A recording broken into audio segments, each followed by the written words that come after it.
guys getting another look at Bobby tonight? I know he wasn't on the morning skate group, but he also wasn't in that group. Is he going to play tonight? He is. Okay. Yeah, he's going to play with Cates and Allison. What'd you like out of his game last night? You talked about a little bit yesterday about kind of wanting to see him tracking more and doing some. Did he do some of that stuff you were looking for? He did actually. Yeah, he was stripping guys of the puck. There was a lot of chemistry there in that line, and they generated a lot of opportunities 5-on-5. He was good on the power play, which we've kind of known that he's been good on the power play. But the 5-on-5 game, up until yesterday, there's some positive moments, some not so positive, and I thought he was good, like consistently. And they were generating so many scoring chances and really got us going again early in the first 5 minutes of the third period. They had a shift there. The shift probably lasted 45 seconds, but it whistle after whistle because they kept getting scoring chances and making saves and stuff. But he was good. He played well. He was back checking hard, and yeah, those are definitely things we were looking for. Do you know if he was supposed to play?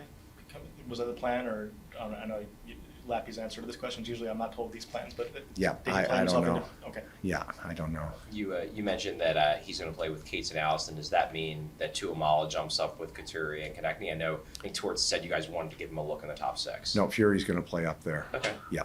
So. Any particular reason why Fury is getting that look with the two That's above my pay grade. Yep. So. Rocky, how much do you think goes into the evaluation of Bobby Brink with playing him in a back-to-back? Like, hey, he had a great night, but let's see how he can do it the very next night. Yeah, that's good. Definitely something that we can look into for sure. But I think it's just getting him games. He has some momentum going right now. And, the first couple of games were hard on all of the guys. They were so dead tired from training camp that this is an opportunity. And it'll be, a little bit tiring. Played a lot of minutes last night, so it will be good for us to identify how he can do in those situations. Being a smaller player, he was battling hard. He was strong on pucks, and, we expect him to be able to do that tonight. Emil Andre, another prospect, have you been able to watch him closely, and what have you seen? Yes, there's been some good, and there's been some areas identified that he needs to grow at. And so just touching on the power play, for example, he's never done a single drop, like where he has to carry the puck up and drop it back. And he told us that. So he's working through what that feels like, and he had some practice reps. We really haven't worked on power play early in camp. And so he's been just getting real-time experience with it. And so we've been showing those things and things that he can position himself better on the blue line, where he could be a shooter on the power play, but he thinks the game well. He sees the ice really well. He has a heavy shot. And so it'll be interesting just working with him and coaching him a little bit if he can add those things to his game right away. He's done a good job in the D zone. He's been physical, like he has that kind of an edge to his game. There's times though when he's looking at the puck and get a little bit exposed one-on-one at times, but he's very competitive.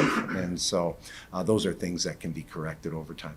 Going back to last night's game, there's been a lot of talk over camp regarding Travis Sanheim about pushing him to be more aggressive, to take more risks. Did you see that last night from him? I did. Yeah, I did. Physically without the puck, I thought he did a great job ending plays, and he defended the rush well. We did a good job as a team, actually, protecting the middle ice on Boston's entries. Our gap was better last night with our D, our tracking, like we talked about with Bobby, but it wasn't just Bobby.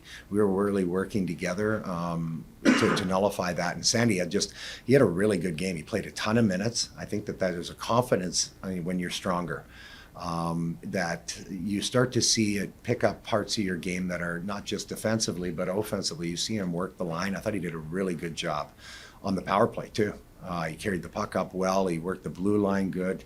Made a great play right before the goal where he was under pressure by their forward, and he kind of did a little spin play and brought it back to Forrest before the seam pass to Bobby, and then backdoor to Paling. So that was good. I think it's, again, about building his confidence, not us, but he's built his own confidence by the work that he's done in. And you see that on the ice last night. You mentioned Tyson Forrester briefly there. He maybe didn't have the flash that Bobby Brink had last night with the goal. He got the secondary assist, Brink got the primary. But do you think he did enough to impress last night, Tyson?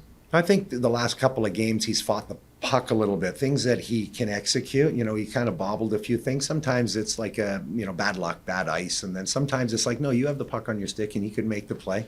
But he's all right. He's a very mentally tough kid, which is good. And I don't anticipate him not being able to work through those types of things.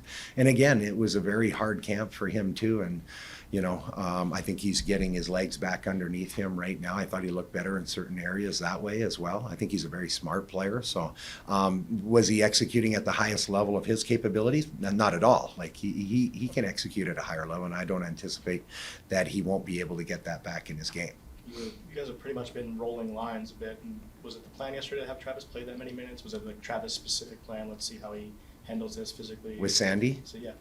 Well, that would be a question for Shazi, but I think he was playing so well, and then the situation with overtime that he kind of earned it and deserved it. And our bottom pair played. I think they played almost 16 minutes, so everybody played quite a bit. But yeah, Sandy being on the top penalty kill, being on the top power play, and then he was playing a lot 5-on-5 in those situations. You factor in overtime.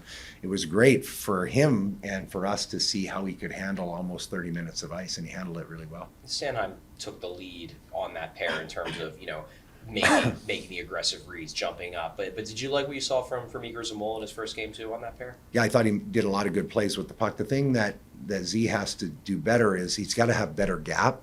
And those are things he gets off the line a little bit quick. I thought it was, marginal improvements, which is good if he's going in the right direction. But he saw the ice really well. I thought he made really good plays. He transitioned the puck well. He's very rangy, so he gets away with certain things, maybe not as good gap because of his range, but I think, with Shazi working on him with those things, that those are things that are going to get, again, he's improving, so they're already starting to see improvement in those areas of his game. Is he the type of guy, and this is probably a bit above your pay grade, obviously you're not the defensive coach either, but with him, he's no longer waiver exempt, so he's probably got a decent chance to make the roster. But you talked about him working with Shazi. Is he a guy where maybe even if he's not playing a ton in the beginning of the regular season, that he might benefit from just doing a lot of work with Bradshaw to make those adjustments to his game? Yeah, I think so. But at the end of the day, you do got to play. You got to get in that environment, and we can simulate things as best we can. He had that shoulder surgery. He did a good job of doing the best that he could over the summer. I thought it was a great first game for him, not playing yet really, and just having the training camp. So that's an encouraging thing. But ultimately, if you expect improvement, you got to play, and he's got to play himself. I think, this is me personally talking, into the top six by how he plays out there, because that's the name of the game. You earn it, you'll be rewarded for it. So I guess the follow-up to that, he's got to play himself into the top six, but after tonight, there's only 2 more preseason games. Yep. So, how does he play himself into the top six? Does he have to come from down in the minors? Does it come from him doing well in practice? That's above my pay grade. Okay, fair. Rocky, with the goalies out there, it was Hart and Sandstrom. Do you have the plan for how you'll play them? Yeah, Carter's playing tonight. Okay, He's going to play the game. Yep. Rocky, you said Furry up with the Coots and Connecticut. You seen something from him in camp? Yeah, well, he's worked hard, and I think they want to see how he is up in that environment with our top players and how he responds to that. And so he's not going to play on the power play. He is going to kill penalties tonight. But just kind of see, with 2 NHL players that are first-line players, and just kind of see how sometimes it's just good to get a look at a player like that in that environment and see how they respond to it. And that's what the plan is tonight.